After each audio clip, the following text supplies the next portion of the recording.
Welcome to Toxicology, brought to you by Recovery Unplugged, the place where we talk about all things substance abuse, recovery, and mental health, with guests offering varying perspectives and viewpoints. Hosts Joseph Gordo and Jason Cabello share about their addiction and recovery and other serious subject matter through lighthearted yet candid conversation.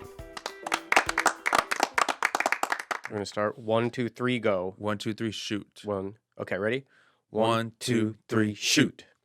1, 2, 3, shoot. Son of a bitch. You start. Okay. Hi, and welcome to this week's episode of Talksicology, the greatest podcast on mental health, addiction, and recovery in the known universe. Yes. Yes. Well, now, the universe is infinite, so it can never be fully known. So we can never know that we're the greatest in the universe. Too early to blow my mind like that. It's early. Yeah, we've never recorded this early. No, have we? it's nice though. I mean, I'm glad I'm here. Yes. Now. Yes. Present in this moment. Let's go through now. Backtrack from when you woke up. How's your day going so far? Well, it's not good. It's good. You know what? I've got well, you had a bad day. I'm having a bad day. So, okay. I wake up to my 12-year-old saying, Daddy, you got to take me to school. And I'm like, you're usually up by then. You're usually getting them up for school, yes, right? Yeah. Yes. And I'm like, what? And I reach for my phone. Like, why didn't my alarm go off? Your trusty new iPhone 14. Completely bricked. It was working when I went to bed. Woke up, won't turn on, won't charge, nothing. Right. So I'm like, it's okay. Got my old phone. SIM card. Let's go. iPhone 14s. No SIM card. No more SIM card. Womp. So I'm freaking out. And I got to pick up. I had to pick you up this morning. You did? So I had to get on my laptop and print out some directions, like if I'm on MapQuest. The old printout. To get to Jason's house. How nostalgic. Yeah. Then I get in my car and I start driving, and immediately my low tire pressure light comes on. And about a half a second later, my oil change light comes on. You want to go back to bed. I want to go back to bed. Aw. I was like, if ever there was a need for a self-care day. Yeah, that would be it. Yeah. Speaking of self-care, Yeah. let's talk a little bit about our title sponsor, Joseph. Oh, you mean Recovery Unplugged? Yeah, you know what? One thing I don't think we've touched on yet here, how Recovery Unplugged uses music. Because people will say, is it music therapy? I say, no, get out of here. It's not music therapy. What makes you think it's music therapy? Is it the guitar and the logo? So it's a rehab for only musicians, and it's only a rehab? No, we do mental health services. You don't have to be a musician to come. And the majority of the clients are not musicians. Yeah, Right? I'd say 90% of them are not musicians. No, I mean, some of that 10%. It's questionable. It's questionable. Well, we do have some clients that come in that are Amazing. phenomenal. Amazing. Like musicians. blow your mind. Yeah. But so Recovery Unplugged, I mean, really, we use music in everything. From the pre-screen to the discharge plan. Music is a part of everything, every step of the way. Yeah. Yeah. Yeah. You know, my first group, I was still sick. I was still not feeling well. And last thing I wanted to do is go in front of a bunch of strangers and talk about how I was feeling, a couple hours out of detox. So the therapist said, is there a song that you think mirrors the way you're feeling right now? And I said, yes. Meshuggah. Is that a song? That's a band. Oh, it was definitely not Meshuggah. I'm not, no offense, Meshuggah, just not familiar. They're like math rock. Oh, really? Yeah. I love math rock. Yeah. I'll They have to toured give with it Tool. Okay, I'll have to Yeah. give him a check out. But So yeah. what song? Oh, it was Fond Farewell by Elliott Smith. Oh, my go-to. God. I'm sure like half the room was like, this fucking guy. Well, no, it was Florida, so nobody knew what Nobody it was. knew. I would have been like, Like, is this you- Paul you Simon? pretentious fuck. I mean, the lyrics just checked Oh. into where I was. It was, it was where I was at. But yeah, so Recovery Unplugged, I got to do that, and it took me out of myself. Yeah.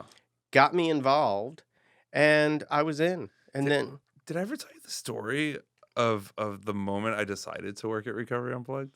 you have, but Oh, never this mind. guy doesn't know. This guy, no. Tell him. Or This her. guy? Yeah, that guy too. No, okay. So, Recovery Unplugged had offered me a job, and I had turned it down. And eventually they were like, look, come out to Fort Lauderdale, see what we do. And then if you don't want to work for us, like, okay, fine. So I was like, free trip to Florida. Let's Right. go. So I was like, I'm going to have a little 2-day vacation in Florida. Yeah. Fly me out there, take me to a steak dinner, wine me, dine me, all that kind of. And What's the sober equivalent to wine and dine? nicotine and caffeine, caffeinated and nicotine. Oh, it sounds good. That sounds dirty. And so, no, Rob took me to pizza. Okay. Like, Anthony's coal-fired? I don't know. It's right off the highway. Okay. But so I'm going, and I'm not planning to take this job. I'm just enjoying the hotel and the view and the beach and the food and all that. And I sit in a group run by Richie Supa. The Richie Supa. The Richie Supa. Grammy winning Richie Supa. And I'm sitting in this group, and I watch the clients come in, and there's this one guy that comes in, and he's like, wife beater shirt, and we're not supposed to call them wife beaters anymore. What are we supposed to call them? Tank top. Tank tops. He's in a tank top. Tank top. And he sits at the very back of the room, and he crosses his arms, and he's like, you can tell he does not want to be there. And Richie Supa starts the group and plays this song called Enemy, about being, his own worst enemy and whatever. And during the course of this song, I watched this man melt. Like, by the end of the song, he is openly sobbing at the back of the room. And all of a sudden, Richie notices and points him out, and it's like, hey, are you okay? Like, what just happened? What are you feeling right now? And he starts talking about how his best friend overdosed and died. They overdosed together. And, he survived and his best friend didn't. And he's feeling a lot of grief and shame and trauma. And we're talking about like the heaviest stuff that you can talk about Right. in a rehab group.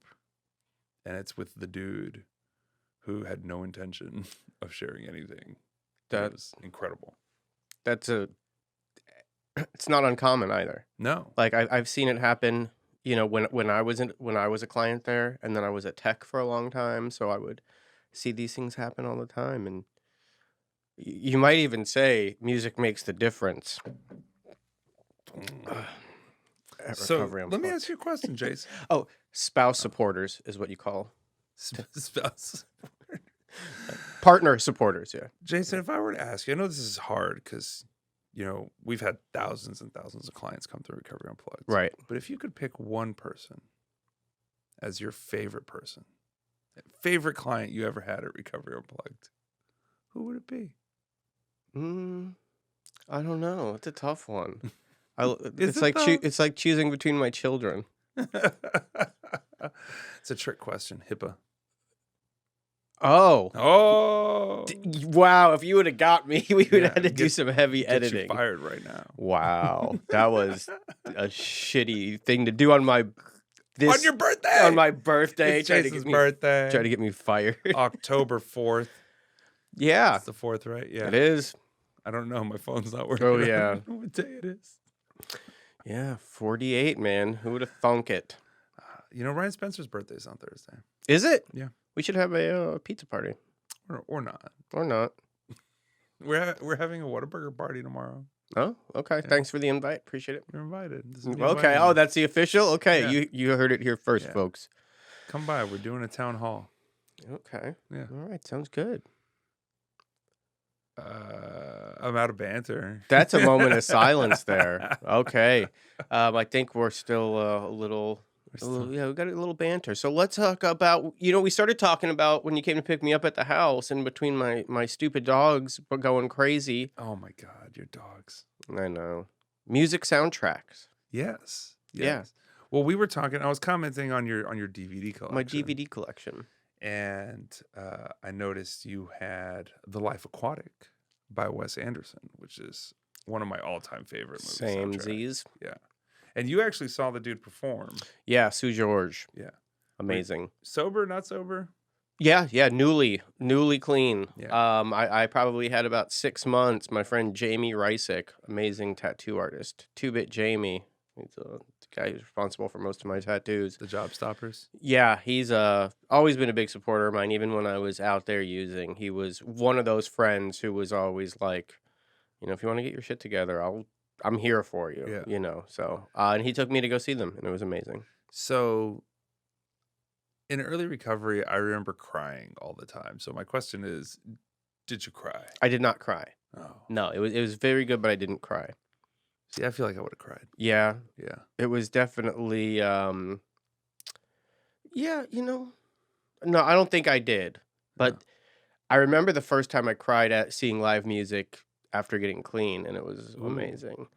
And What was it? it was Jeff Tweedy of Wilco performing at a theater in Fort Lauderdale, and I was actually there with my partner, Your current partner? my current partner, Okay.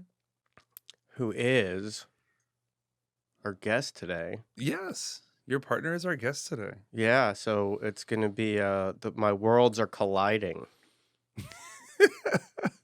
So, the word partner, whenever I hear people say the word partner, I always assume that it is a person of the same gender. Okay, But your partner my partner, is not a person of the same gender. not the same gender as myself. Yeah.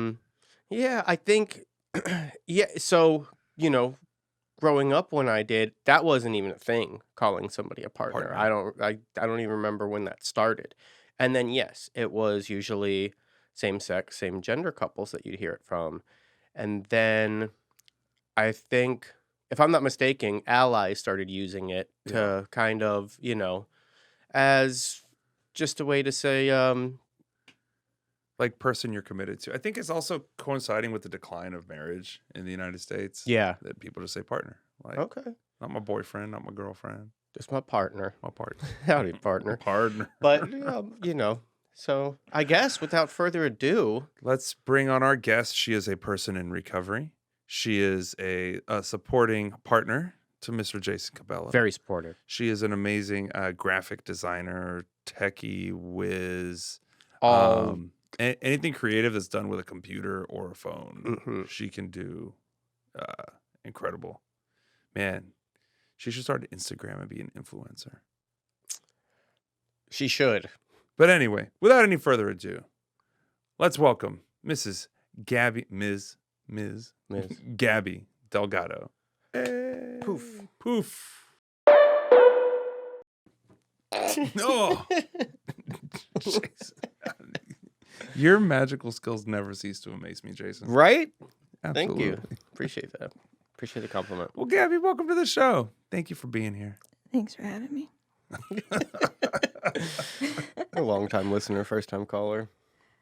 Yes. Have you listened to every episode of Toxicology? I have listened to about one. Oh. I would like to listen to more. But you just can't find the time. I just can't find the time. Busy woman. Yeah. Well, also, Jason usually has the car. You usually don't. And car time is prime time for podcasts. Yeah, he my car has become his car. Yeah. Welcome to Toxicology. Thank you. I'm honored to be here. Yeah. We're honored to have you. Go ahead, please. I mean, I feel like I'm a little too close to- Oh, yeah. Okay. Well, Gabi, I guess, you know what? Let's just start unpacking things. So I mischaracterized you in your introduction. I said you were a person in long-time recovery, but you do not self-identify that way anymore. So I think this is an important conversation to have because I believe recovery is very, very broad. Yeah. But should we start with the recovery or should we start with not recovery? Let's start with Recovery. that. Okay. Okay. Yeah, like, where are you from? Who are you? What do you do? How's it going? I'm like originally or just Sure. I'm originally from Fort Worth, Mhm. Texas. Raised in Dallas. So which is very different for folks who aren't from Texas. Growing up in Dallas or growing up in Fort Worth, very different things. Yeah, so my dad raised me alone for the first 14 years, and I was in Fort Worth. And then when I was 14, my mom moved back. She moved back to Texas from Florida. She was in Florida for a long time. And then when I was 14, I got into like this fancy high school and then moved in with her to go to high school in Dallas. And if there's one thing I know about recovery stories, when someone transfers to a fancy high school, it is almost never the beginning of an upward spiral in their life.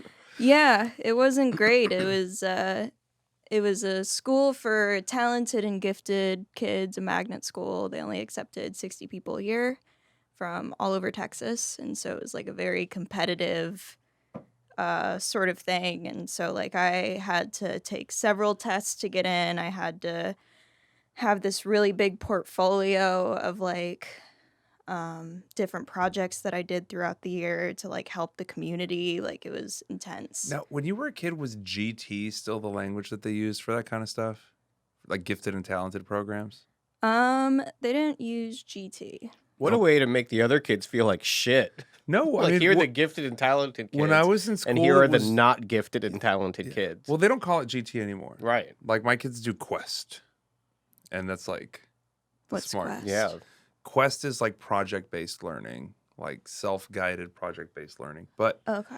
the reason I bring it up though is just because from what I see of my friends and from what I see of like memes on Facebook and on TikTok is that all the kids that were at one point in life identified as gifted and talented or being exceptional learners or whatever really hit a rough patch at some point. And on the opposite end of the spectrum, I was labeled as emotionally handicapped, and look at me now. Were you really? Yeah, that's what they called me. That was like they had the group of kids that they kept in a cage in the back of the school that they would poke us with sticks. The Man. emotionally handicapped. No, that's honestly what they called me. The U.S. educational system in the 50s was wild.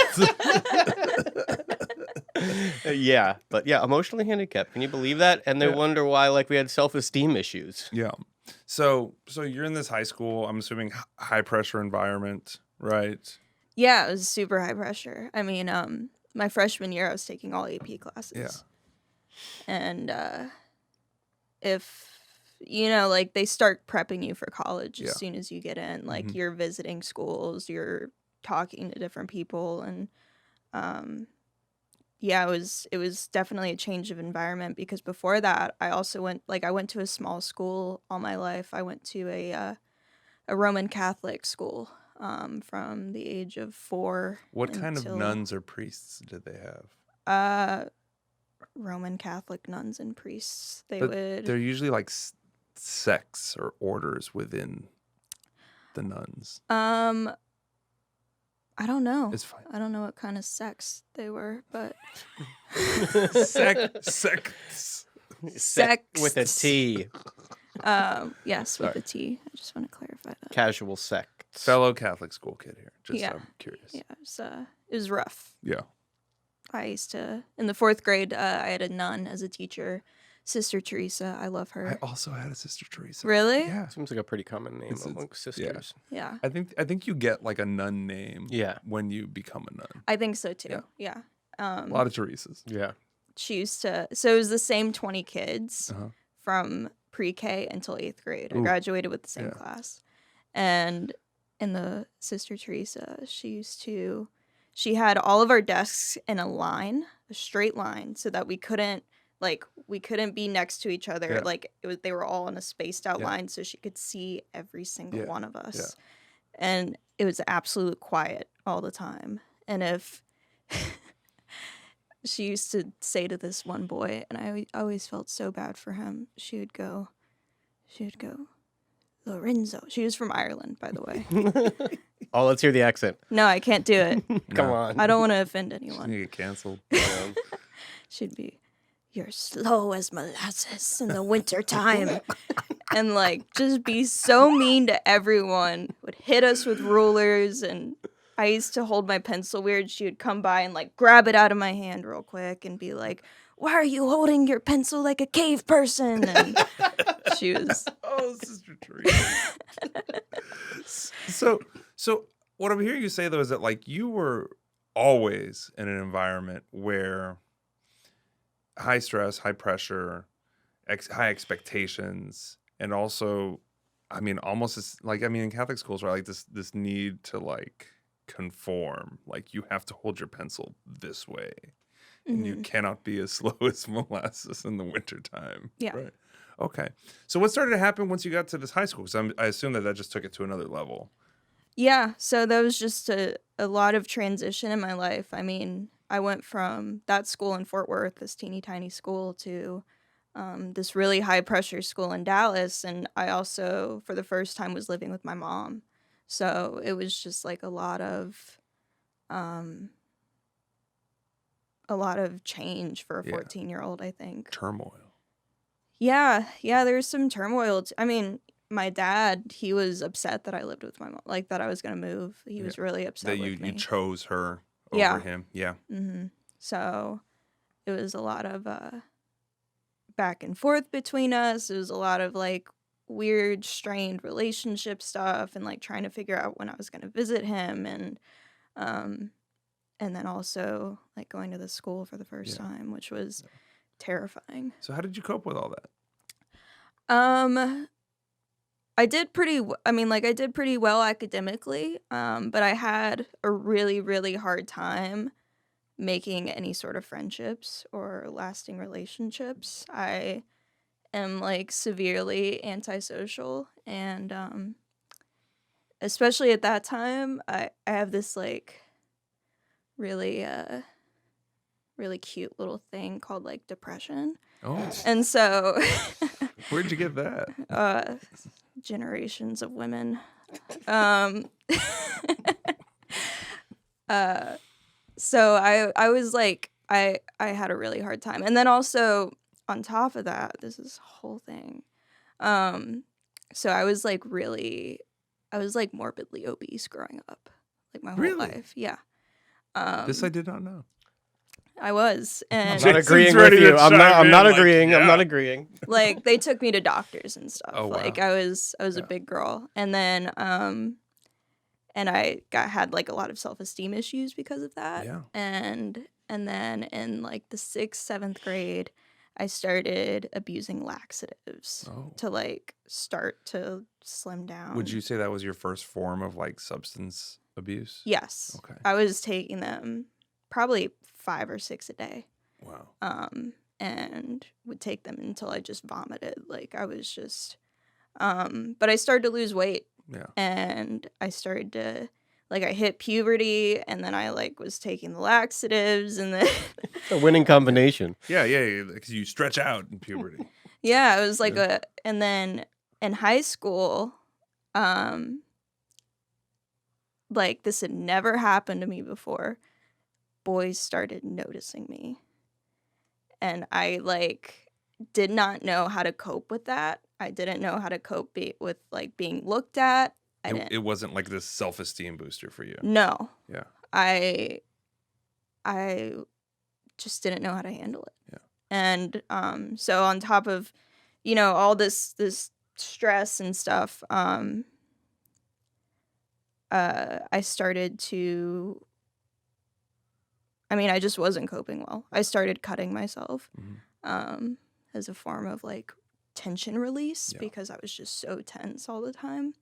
And then since boys were noticing me, like I wasn't making friends, and I made friends with a senior at the school as a freshman. And I started hanging out with him a lot, and then he gave me my first pills. So real quick, before we get into the pills, I feel like there's so many different things that we can talk about right now. Now you're significantly younger than I am, right? But because when I was a kid going through like middle school, high school, and similar things, right? Like, body issues and I don't think I ever had depression, but like regular high school, just like I think high school's kind of depressing even if you don't have depression, right?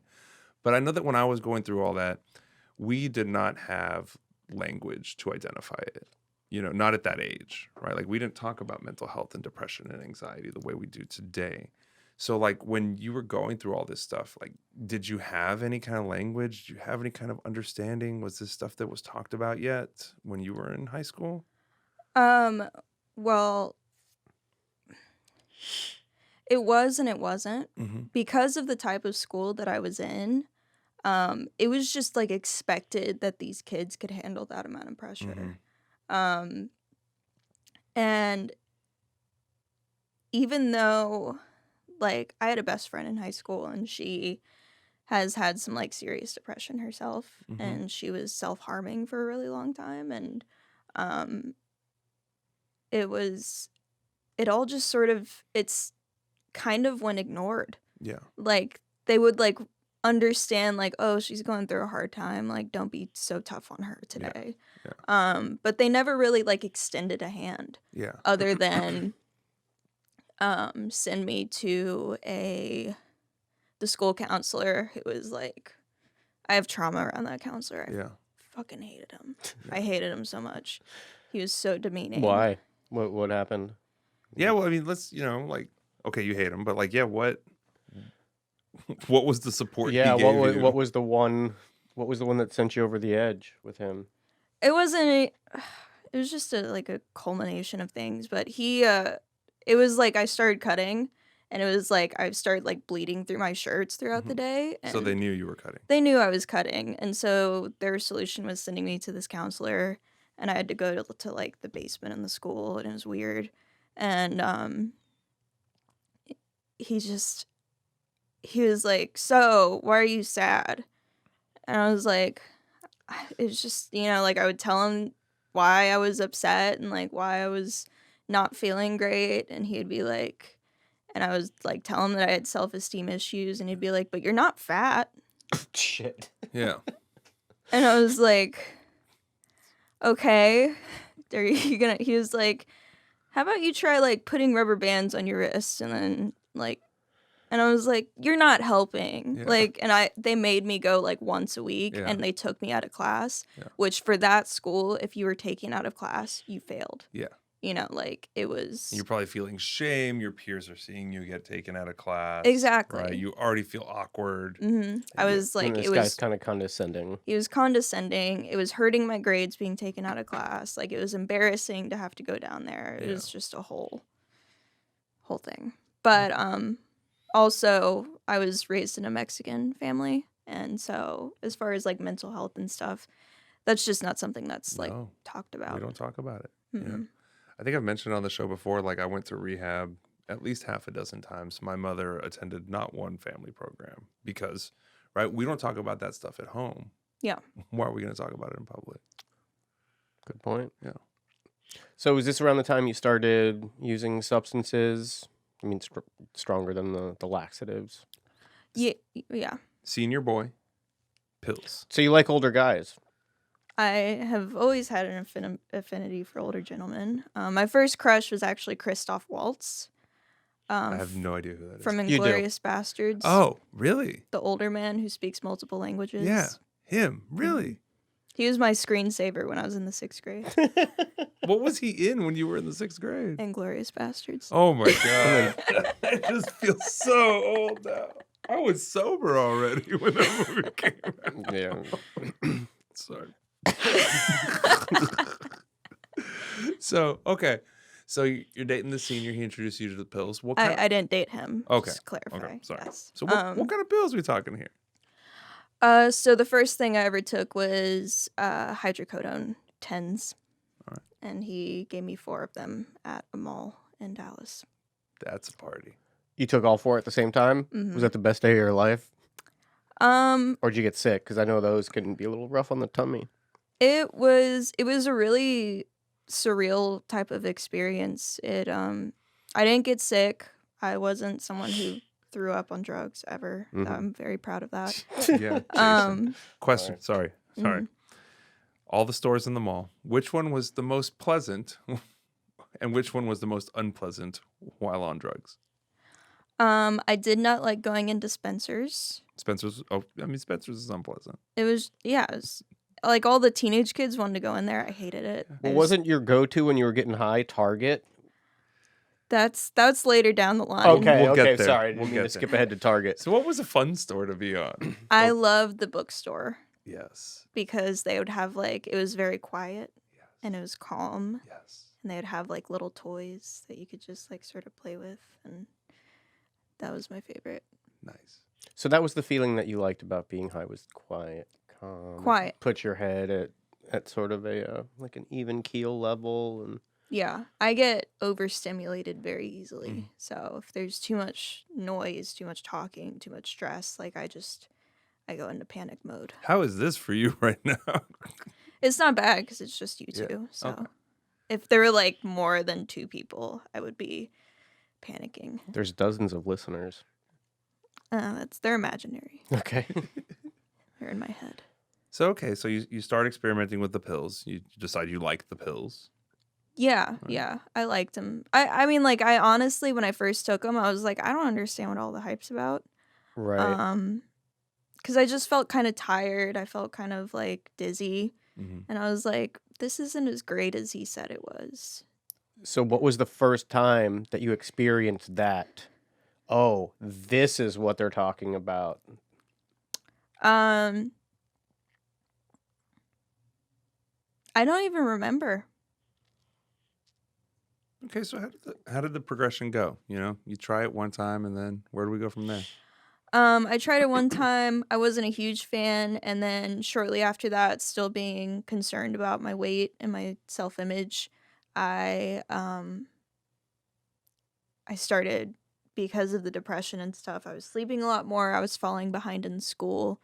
And so my mom actually gave me one of her thyroid medications to help me stay awake. So steroids, right? Typically. Stimulant. Okay. And it was a very, like, intense stimulant. It was a little blue spotted pill. Oh yeah. I forgot what it was. I don't know. I what know that is. exactly. They have like little certs with the blue speckles all over Blue them. speckles. And those things were intense. Mm-hmm. And I would take one, that was like one of the first times with drugs where I took one. I was up, I had so much energy, I felt like I could get all my work done. And In the high pressure school. in the high pressure school, like, I felt like I didn't have to sleep all the time, and I was like, this is great. And what about the first time you ever took an Adderall? Oh, the first time I took an Adderall. Oh, is there a story here? Well, the first time I took an Adderall, I I stayed up all night and I wrote like probably a 20-page thesis on why Adderall was a superior drug. And I had citations in there. I had like the whole shebang. It was like a college essay on why Adderall was superior, and I was just like, this is great. That was pretty much your introduction into marketing too. Yeah. Yeah. Did you try to turn this thesis into anybody? No. It's just for you. Just a little thesis for myself. It was just for myself, just to reference later. In case I was like, down the line, I was like, oh, I shouldn't do this. I could reference that paper. Oh man, that is like the opposite of we do this thing at Recovery Unplugged, title sponsor, where when a client first comes in, we have them answer 7 questions about why they're trying to get sober, so that if down the line they decide, hey, I want to leave treatment, I don't want to be sober, we're like, hey, look at what you said 2 weeks ago. This is why you want to be sober. You did the opposite of that. You're like, this is why I don't want to be sober. Okay, all right.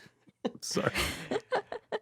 So you're using drugs for a couple of years. Things are manageable, right? Where did it start to take a turn? So I was using those pills, those blue spotted pills, for a long time, until eventually we ran out.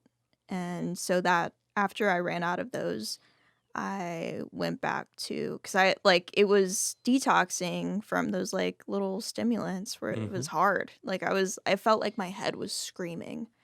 And I was like, oh, I know where I can stop the screaming. I know where I can get something to stop that.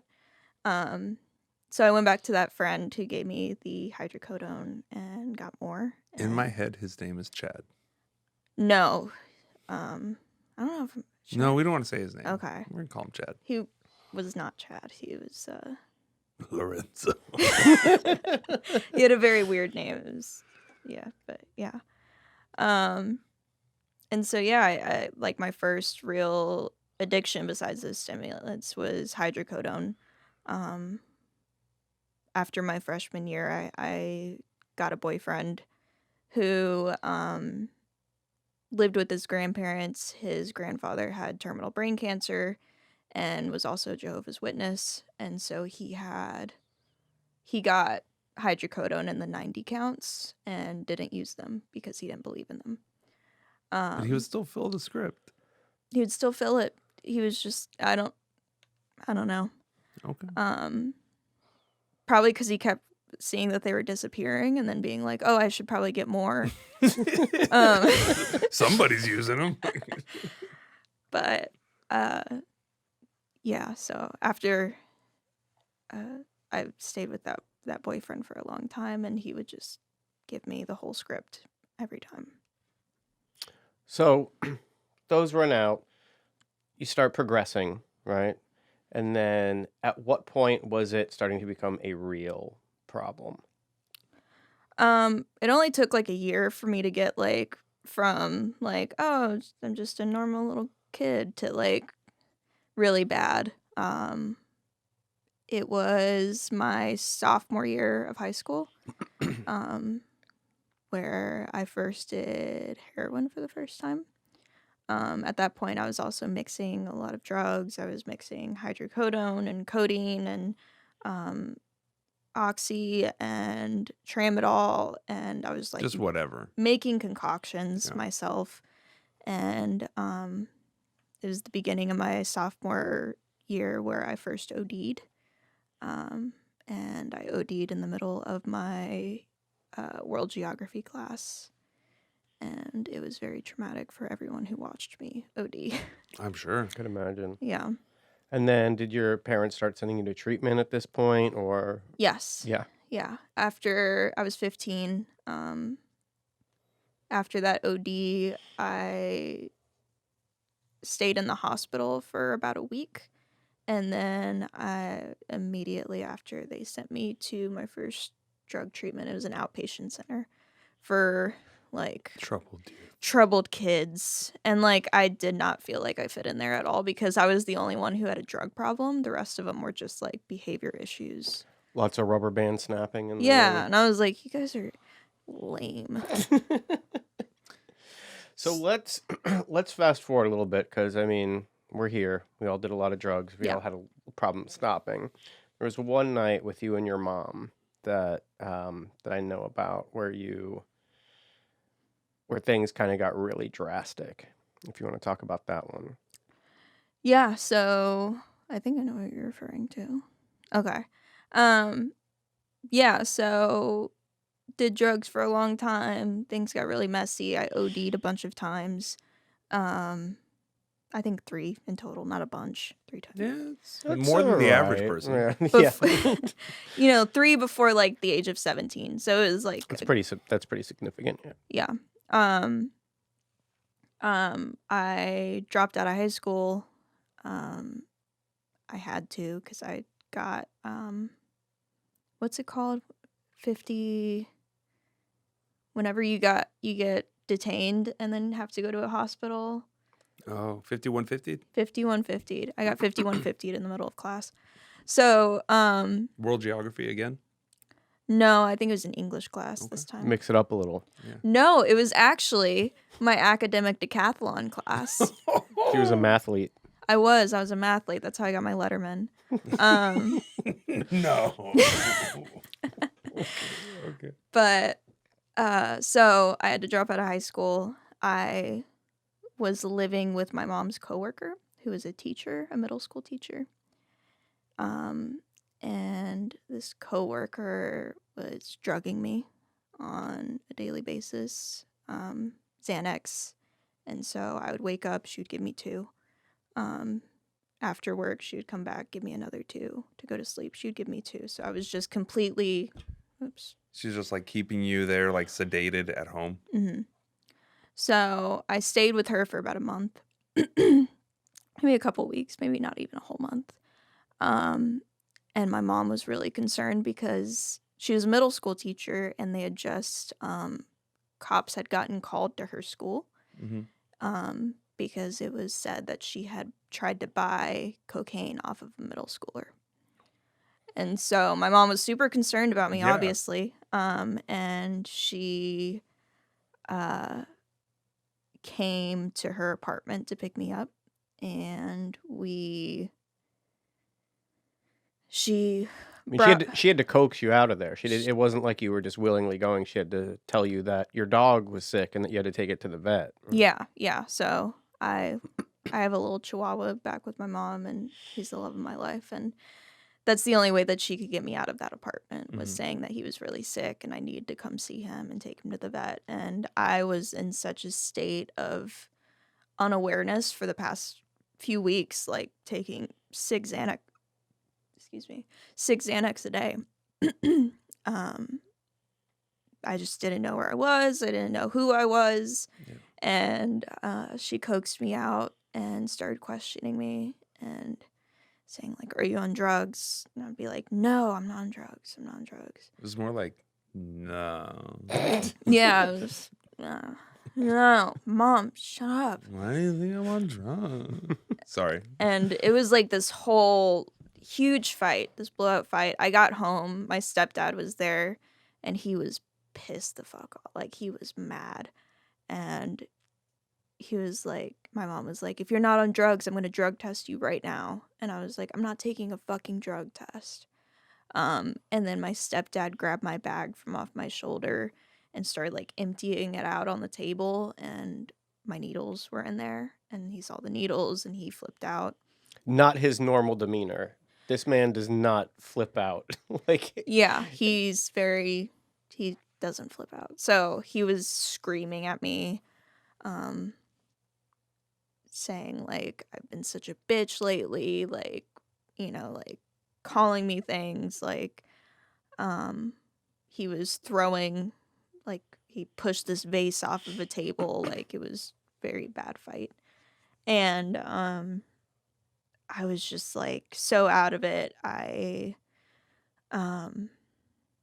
After he called me all those things, my mom was saying she was going to drug test me, and I was like, you can't drug test me if I'm dead. And I grabbed one of the kitchen knives, and then I slit my wrist in front of them, and I was like, I'm dying and it's your fault. And like yelling at them, like pouring out blood. And they were like trying to cover up my wrists. And luckily he's a doctor, so he probably... Yeah, my stepdad's a doctor, and so they were covering me up, and I was kicking them. I was fighting. Called the ambulance. Question. Do you think like you genuinely had a desire to die at that point, or was it like a really misguided attempt to hurt them? I think it was more of like an attempt to hurt them. Yeah. I don't think I was really fucking depressed. I was, and I was also like at a very low point. I think it was more of an attempt to hurt them, but at that time, I think I genuinely did not care about my life. Like, I was fine with... Like, dying wasn't the worst thing. No. Yeah. No. So that was like super traumatic for them. Super traumatic for everyone. And they called the ambulance. I had to get several stitches. And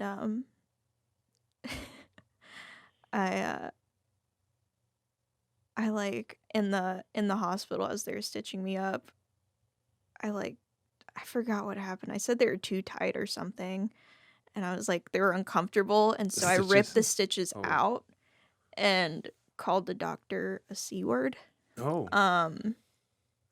That's the only word we don't say. Yeah. Yeah, and then they had to restitch me, and then I got 5150 again into another facility. So let's, we're running a little short on time. We always do this. Yeah. We might need to restructure how much time we book. Let's get you sober. So when did you begin to actively pursue recovery? So I was 15 when I went to my first treatment center, and then I was 18 when I went to my second, third, fourth, fifth, sixth, seventh, eighth, and ninth treatment centers. Okay. Busy year. It was busy. Productive? Some might say. Productive. Yeah. So yeah, I was 18. It was not by choice when I first went. I went to this place called Treehouse. I don't know if I'm allowed to say it. Well, you Treatment center. already did. I went to several treatment centers in Texas. Relapsed after all of them, or got kicked out. I got kicked out of a lot of them. And then that same year in 2017, the beginning January of 2017, I went to Recovery Unplugged in Austin. And that was the first treatment center where I went to, and I was like, oh, it's not that bad. Who was So- your counselor? I forgot her name. It was like Sharon or something. Older lady. I forgot. And you liked it so much you decided to go check out the Florida facility. Yeah. So I met a boy there. That was my MO. And yeah, relapsed with him, stayed in a hotel for a while in a Motel 6 and did drugs with him. And then he went to the South Florida location, and then I followed him shortly after. And then you stayed sober. And then I stayed sober. Yeah. So the first time you went to Unplugged was the first time that you were like, hey, maybe like I could do this thing. Yeah. I was like genuinely hopeful about that experience. I had never been, like all of the other treatment centers that I went to, I had never been able to make connections. And that's been like the story of my life, right? Like the reason I struggled so much in high school is because I couldn't make connections. Right. I didn't feel like there was any way for me to talk to people comfortably and like be able to stay friends with them. And so like when I went to Recovery Unplugged, I met like a bunch of people who were like-minded like myself and who had been through similar experiences and who liked the same music that I did, and that was weird. And I think that's one of the like that same experiences thing. I think that's one of the things that is so important to try to find some sort of recovery is when we have stories like what you've been talking about, right? Like, depression, self-harm, substance abuse, trauma. You walk around thinking like, I've got this life that nobody else, all these normal people walking around do not understand what I've been through, what I've experienced. And then you get to the right treatment center and you're like, oh my God, there's like 30 people here that all Right. have these experiences and don't think I'm weird. Yeah. Right? I mean, that's huge. It is finding your pack, and you know what I think is even more enjoyable about that? Finding people who you wouldn't think would be your pack, but then they become your pack. Like somebody who sitting next to, I'd be like this, and this happens so much with me with like all of my best friends. The first time I meet most of my best friends, I really do not like them. That's me with every one of my friends. Yeah. Or just Well, don't like, get- How much did everyone you in dislike general. me when you first met me? I mean, I'm assuming you don't You're dislike someone me I anymore. actually didn't dislike. yeah, I was there. She was like, I like him. Oh, So I Yeah. can vouch for that. okay. But I think one thing, and I know we're running short on time, but I think it's really important, especially for a lot of people out there who might have a similar issue, is you had an extremely serious trauma in your early recovery and stayed clean through it. If you want to give us a Reader's Digest version of what happened and, how you maintained your recovery through that. Yeah, it's actually it's the anniversary of that happening. Oh, It happened on your shit. birthday? Yeah. Yeah. Oh. Yeah. Wow. I just got chills. So yeah, I was in early recovery. I had about 4 months clean at the time. I was working at this little coffee shop making $2 an hour. It was not legal. And it was Jason's birthday. So I planned this whole little shindig for him. I like told him to stop by after work, and I had put up balloons, and it was like very 16 candles type, like I had like a bunch of tasty cakes that I put, you know, It's uh very sweet. candles in, and it was very cute. Made me an actual mixtape. I made him an actual mixtape.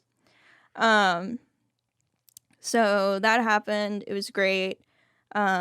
Jason left and I was gonna get an Uber. I couldn't get an Uber, so I had to walk back to halfway. And then on my walk back to halfway, I was tackled and raped by someone that I had never seen or met before. So yeah, that was pretty traumatic. Yeah, and we'll just fast forward that it took quite a few years. He was caught almost instantaneously. The guy's girlfriend, I believe, was the one who turned him in because there was video surveillance of him like passing her, turning around, and they caught him pretty quick. The court process went through years of court process. We just wrapped it up. What was it? Hey, In May, and we had to go back to Florida, sit in court with this guy, and I'm seeing her having to relive this, and you know seeing how strong she's been through this was just I'm reminded what an incredible person she is, because I can't imagine having gone through anything like that, so I'm proud of you. birthday boy. You made me cry. But yeah, it's like super traumatic. Well, first of all, like that happening to anyone is incredibly traumatic. And then I could go on a whole nother episode about this topic. But once I was once I called the police, they didn't show up. We called again, they didn't show up. I was like, he took my clothes, he took everything from me. I was left in the rain. Stole my wallet, stole my pants. Like it was the most degrading experience of my life. But once the cops actually showed up after an hour, I was so in shock from what just happened. I was just disassociating, It's like 3 a.m. by the time they had gotten there, and they asked me, the first thing they asked me was not, "Are you okay? Do you need an ambulance?" They asked me, "Do you want to press charges?" And I said, "I don't know. I don't know what to do." I was also only 18 at the time. Like, I don't fucking know. And they said, "Is the reason you don't want to press charges because we're going to drug test you?" Wow. And I was like, what are you, like, you're at a halfway that I'm living in right now. Like, you're here with my house manager. Big shout out to Rachel Utano, who showed up to court with every recorded UA that she took, like through that, because they take urine samples regularly when you're living in sober living. Brought them to the courts just to shove it in the cops' faces for being such dicks. But but anyway, justice system, that sucks. But you managed we could do a whole episode about the justice system. It was incredible. Yeah, but you stayed through it. You're thriving. You're killing it right now. You worked for Recovery Unplugged for quite some time. You've moved on. You're working in the tech world now, and you're just a boss girl. Is that what you're called? Yes, you're allowed to say boss girl. That's what I said. Yeah. I can call myself a boss bitch if I want to. There we go. There we go. All right. Well, I never say this. You say this all the time, but we're going to have you back. There's more conversations to have here. So many more. So many more. And I hate to cut it short, but we do have to cut it short. Rapid fire question time. Beep, beep, beep, beep, beep, beep, beep. It's rapid fire question time.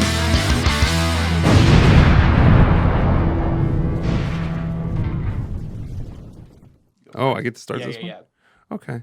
All right. We'll start off real easy with a classic. Right? You have been asked by Ben and Jerry to create your own Ben and Jerry's flavor. What is it, and what is it called? Ben and Jerry. So my favorite ice cream, I'm a plain vanilla kind of gal. So it'd probably be like a cherry vanilla with some sort of pecan in it, similar to the Brahms ice cream, but like leveled up. I would call it, I don't know. What's it? Cherry bomb? Cherry. Oh, that's Okay. a good one. I like that. Cherry Cherry bomb. bomb. Yeah. yeah. There we go. Okay, I like it. So you like things on the kind of, let's say, more dark and depressing side. Oh yeah. What? I'm a depressed girly. What is your most favorite depressing song to just vibe out to? That changes every single day. But Today, what is it? today it would probably be it's Funeral Singers by Caliphone. Beautiful. Very good. Elliott Smith is an all-time favorite. Yeah. All right. What's something you're proud of?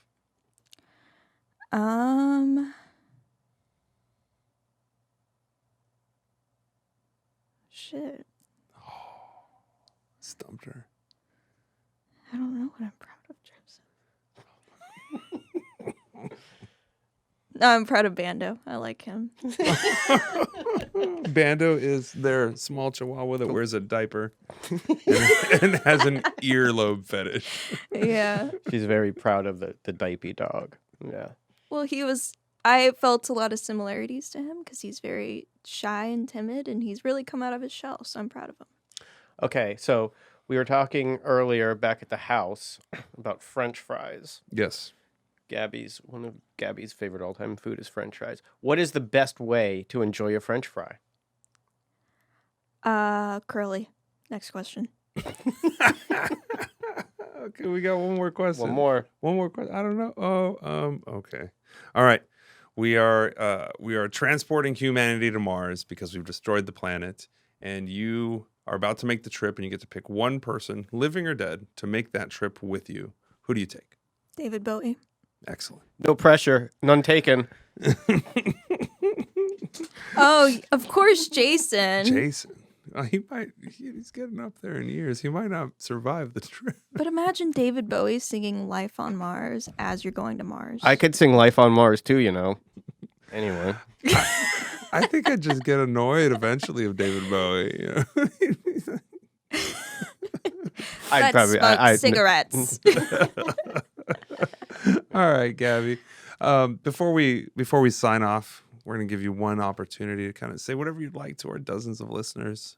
It can be profound, it can be deep, it can be advice, it can be silly, whatever. I guess my only advice would be don't wear a band t-shirt unless you know at least 3 songs from the band. Excellent. That is deep. Excellent. Nirvana is not a brand of No. t-shirt. It is not, no. Don't make a band into a brand. Oh, man. All right. That was fantastic. Thank you. Well, all right, listeners, thank you for joining us this week and every week. And as we like to say around here, there's 1,000 ways in and 1,000 ways out. And we hope you find yours. Yay.